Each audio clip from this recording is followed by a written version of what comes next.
قبروں پر پھول ڈالنا کیسا ہے، اس کے بارے میں رہنمائی کر دیں۔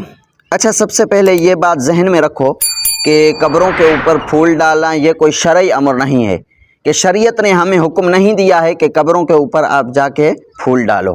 دیکھو نا، آپ صلی اللہ علیہ وسلم کی زندگی میں سے ثابت بھی نہیں ہے، اور صحابہ اکرام کی زندگی میں سے بھی ثابت نہیں ہے، اور نہ تبع تابعین کی زندگی میں سے ثابت ہے۔ جو کام آپ نے فرمایا ہو وہ ہم کام کریں، جو کام صحابہ اکرام کی زندگی میں سے ثابت ہو وہ کام ہم کریں، تب ہماری کیا ہے، کامیابی ہے۔ میرا تو مشورہ یہ ہے کہ جس پیسوں سے ہم پھول خرید رہے ہیں وہ پیسے ہم اللہ کے نام کے اوپر صدقہ کر دیں، تاکہ اس کا ثواب مردے کو پہنچے جو قبر میں ہیں۔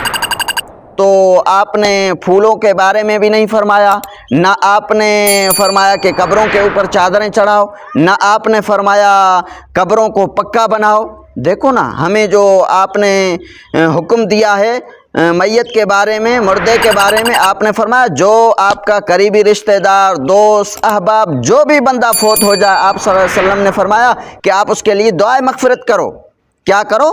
دعائے مغفرت کرو، بجائے اس کے کہ ہم اس کے اوپر قبروں کے اوپر پھول ڈالیں۔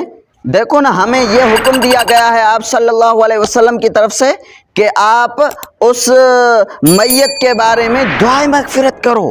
صحابہ اکرام سے یہی ثابت ہے کہ صحابہ فرماتے ہیں جب ہمارا کوئی مسلمان بھائی فوت ہو جاتا تھا تو ہم اس کے بارے میں دعائے مغفرت کرتے تھے، اللہ پاک اس کو بخش دے، اللہ پاک اس کو جنت دے دے۔